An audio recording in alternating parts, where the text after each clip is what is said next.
I can hear you. Welcome aboard. Hey, James. Tracy can't get in. Do you see her? I don't see her. She might be trying to click an old link. All right, I'll send her the new one.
Okay, I sent her the link, so hopefully she gets in.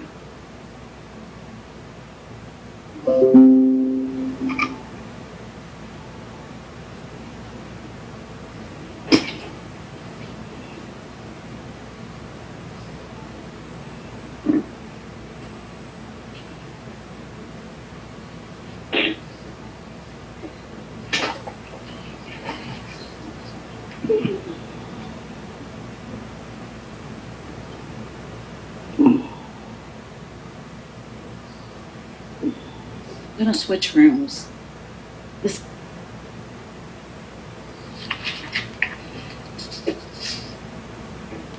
She went from the double secret room to the triple secret room.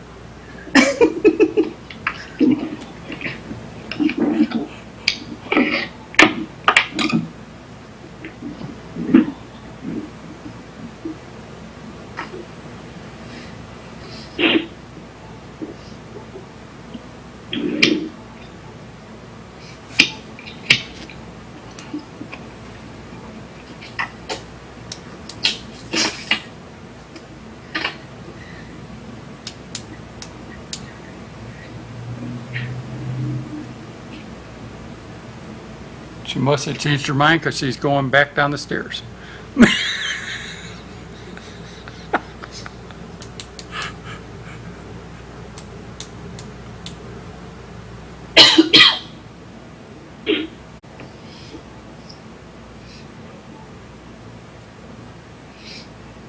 Things. Go for it. All right, well, it is Monday.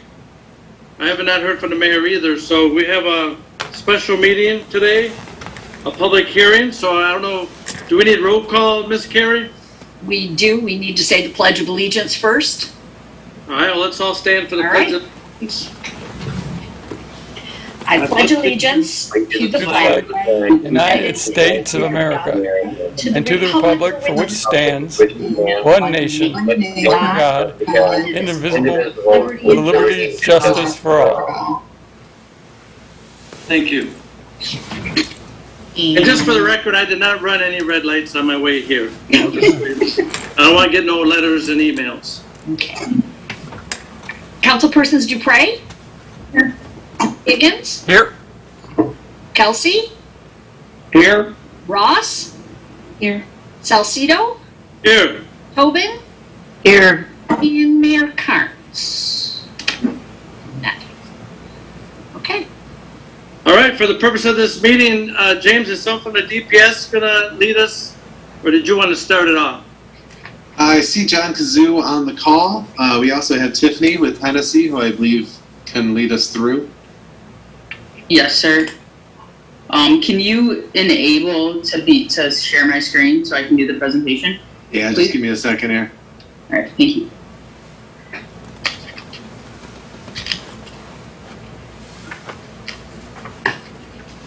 All right, you should be able to now.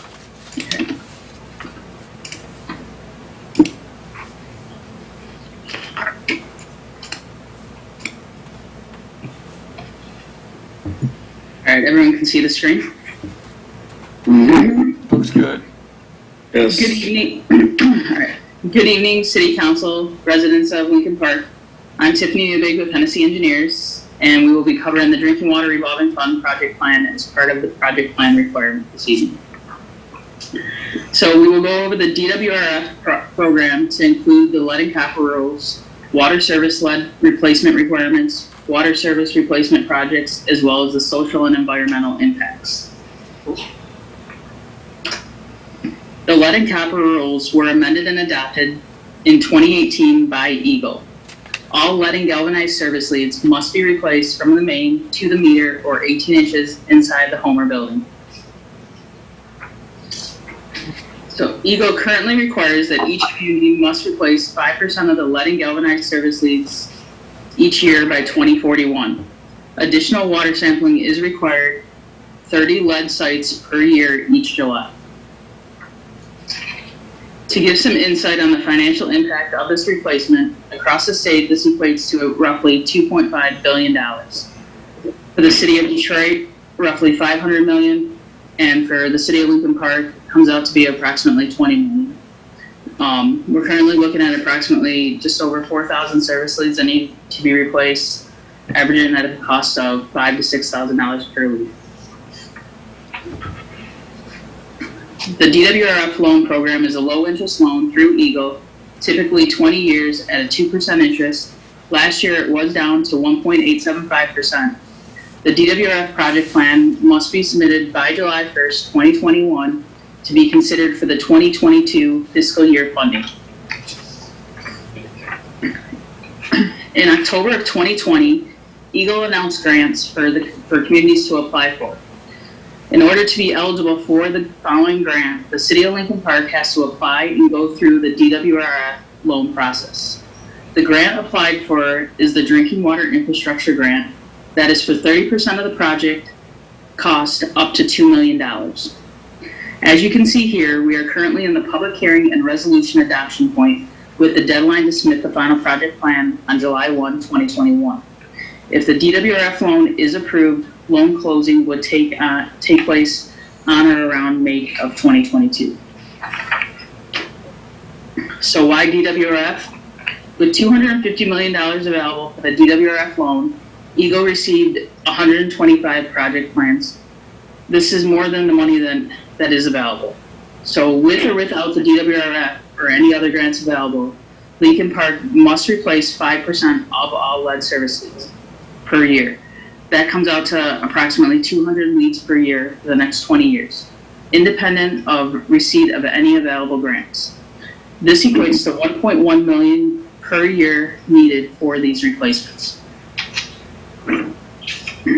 So as you can see here, for our capital improvement study plan, we have determined water main replacement projects and the number of service leads at the following locations and how they're broken out per year. So this covers from 2022 to 2024. So if we do nothing, this will add further disruption to homes and businesses throughout the city, as if any of this, in the case if any of these mains that we have selected were to have a break. So these repairs can be costly in labor and man hours by the DPS staff. We also would not be in compliance with the current lead and copper rules. So as far as the proposed projects go, we will fulfill the lead and copper replacement requirement for the next 3 years. Full cooperation with the residents is needed to complete the waivers and provide access into their home and or business to do so. Both the lead and service lead replacement and water main replacement work will need to be funded through the DWRF loan in order to qualify for the 30% grant.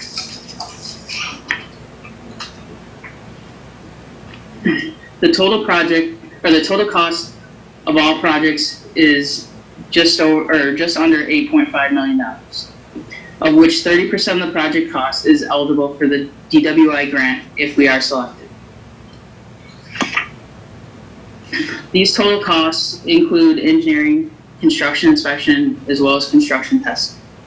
The maximum annual debt calculated for both loans is approximately $504,000 before any grants are awarded. This would increase the user costs by approximately $2.63 per month. If we receive the DWI grant for all the projects listed, the annual debt would be just over $353,000 a year. The user costs would be about approximately $1.84 per month. So as stated earlier, our next step is to submit the final project plan to EGLE by July 1st, 2021, with the expected project and ranking list to be available in August of 2021. If the DWRF loan is approved, we are looking at a loan closing date of May 2022 and to start construction in the summer of 2022. So some of the positive long-term impacts are eliminating the possible, any possible water main breaks that could arise in these locations, improving the reliability of the system, as well as compliance with the lead and copper rules. With any construction project, there are some negative short-term inconveniences to the general public that include temporary lane and driveway closures, loss of water during construction, as well as noise of construction equipment and stockpiles that contribute to dust in the area. At this time, I'd like to ask the clerk if there were any questions submitted by the public. There were not any questions submitted to this office, no. Okay, thank you. So then I'd like to open the floor to any questions that you may have.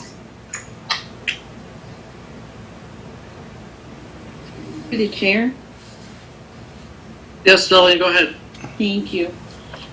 I'm curious because I know that we've done a few already of those lead line replacements. Any idea what the feedback from the residents has been? I don't have that answer personally. Jim Hollingsworth unfortunately was unable to make this due to a family emergency. Okay. He would, him or John Kazoo might know better on that than I would. Okay. I was just John, curious. yep. John Kazoo, are you on the line? Yes, sir.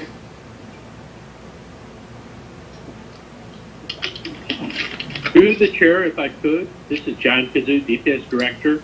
For those lead surfaces that we have changed out, a subtle comment back from the citizens is they're thankful for it.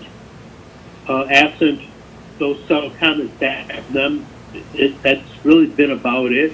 But we have had quite a few people who have asked to see if they could be put at the top of the list because they know the concerns involved. Thank you, John. Any other questions? Lillian, you have any more? Yeah. If I could just ask, because I don't know much about how this all works. So for the resident, how much time are they without water? Normally it would be, oh, I'm sorry, go ahead, sir. If I may, John Kazoo again. Yes. It would be approximately, I'm going to speculate, probably 4 hours that they would be without water. Okay. And then I know that this is called a revolving fund, but our loan is not revolving, right? I mean, once we take out the certain amount, that's it, right? We don't dip back into it. Correct. Yes. So it's a 20-year loan. Obviously, if the city wants to pay it off early, they can. But yes, it's a 20-year loan that is set up with the state. Okay. Through the chair, is there any cost involved to the residents with this? So yes, I stated that earlier. I can go back to that. So obviously, if we don't get any grants, it's approximately $2.63 per month increase for all, and that's for the lead service leads and all the water main replacement projects. So, but if we can get that grant, it would decrease it down to $1.84 per month. And is this going to go through the water bill or the tax bill? The city, I think, needs to answer that one on how they do. This would likely be paid for through water rates. Water rates. Okay. All right, thank you. Anybody else from council have any questions? Yeah, through the chair to John Kazoo, if I could, Mr. Chairman. Yeah, go ahead. John, do we have the money, the $300,000 or $500,000 in your DPS budget right now as we talk? For which portion, Mr. Kelsey? The lead line research, places that were the lines from the stop box to the meter in the basement of the house. No, presently there is, that I can see, no money for that in the present budget. I believe that there's speculative costs that would have to be changed later if we get the grant, if we use the $19 million from the Biden fund, and or we increase the water rates. But I guess I would think that the city manager could probably give you a better answer than that. Mr. Grant, want to chime in? Go ahead. Yep. Yeah, so again, this is part of that that moving target we've been dealing with when it comes to the federal funds, these potential grants. So as far as the money actually in the budget right now, I do not believe there is, but that doesn't mean, we still have to deal with the water rates for next year. We still have to deal with allocating the federal funding. So there's still some time before we put the money in. Through the chair to James, usually these all cost, if we start doing that, we upfront the cost. Am I correct, James? In other words, the vendor comes in or the contractor, and we got to pay them before we recover the cost from the customer or anything else. Am I correct? Right now, because of the timing? It would depend on when the service is done.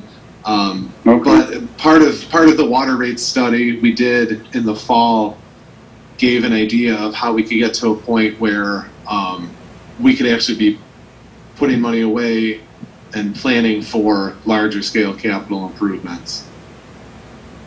Okay. Thank you, Mr. Chairman. Thanks, James.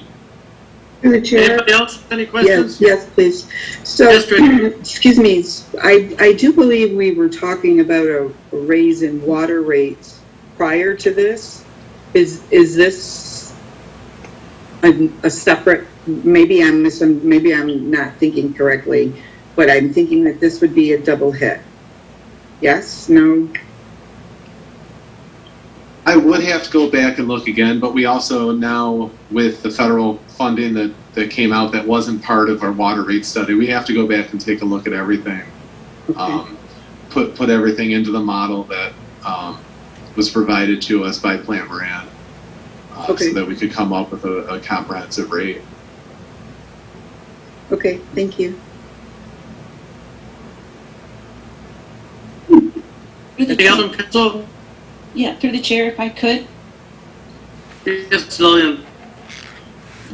Since we don't close on this loan, if we get this grant money and loan, we don't close on it until next year. What interest rate are we getting? Are we getting the one for when we apply or for when we close? We'd have to wait and see what the interest rate is when they award the loans this year. So typically it's around 2%. Like I said, last year it was low at 1.875. So it'll be, my guess right now would be right around 2%. So I guess my question is we would lock in an interest rate when we're awarded the? Yes, ma'am. Okay. That's one of the things with the SRF is it's a low interest loan. Okay. So it's beneficial for the communities to try and do that because of the low interest. Yeah, it's definitely a better rate than we'd be able to get going through a traditional bond market. And I was just curious because if we can't close on it until 2022, who's to say that the rates don't increase? But what if they drop? Do we get the better rate or are we locked in? I guess that's my question. Yeah, we have to wait and see what rate they come out at. And I want to say when they award in August, we'll see what the rate is and where everyone stands on the award list. But that's something I can ask. I can definitely ask the Eagle and get back with you on. Okay, thank you. Anybody else from council with questions? Carrie, I have a question. I know you mentioned that if the residents wrote in anything, are they allowed to speak right now via phone? Yes, if there was anybody on the meeting, as soon as the council's done, you can call on them for public comment as well. All right, last call for council. Any more questions? Hearing none. James, do we have anybody waiting online? I'm seeing no members of the public today. All right. I would imagine, do we need a motion to close this public hearing, or is there any more information that we want to hear? We would need a resolution to, you would need to entertain a motion to adjourn if we're all done. Nobody has any other questions? I'll move to adjourn. I'll second. All right. Do we need discussion, Carrie, or not for this? No? You ready? All right, clerk, call the roll. All right. Councilpersons Higgins, Yes. Tobin, Yes. Dupre, Yes. Kelsey, Yes. Ross, Yes. and Mayor Pro Tem Salcido. Yes, and I don't have a clock, Carrie. What time is it? What time did we adjourn? It is 6:56. Thank you very much. See everybody at 7:30. Yep. A little housekeeping here. I'll leave this open, so you don't have to log back in if you don't want to, but if you would like to log out, you can, and then log back in.